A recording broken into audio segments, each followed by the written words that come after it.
This quick video is about how to create a group on iPhone Snapchat in 2022. Okay, let's see that. First open Snapchat,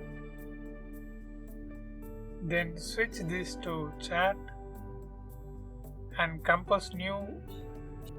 Now you will see this new group option. Touch that.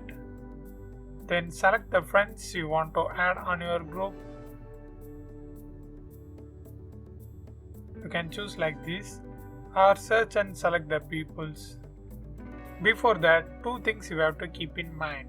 Number one, if you and the person you want to add on your group are not friends, means you can't add that person on your group. Number two, if particular friend or person are even in your contact, but you can't find that person's contact on Snapchat or even on search bar, means either you blocked that person or that person blocked you. That's the reason. To solve this issue, that blocked person needs to unlock another one, and after that you can able to add those peoples on your group. Okay, let's continue this. Once you choose the peoples, then touch here and add your group name.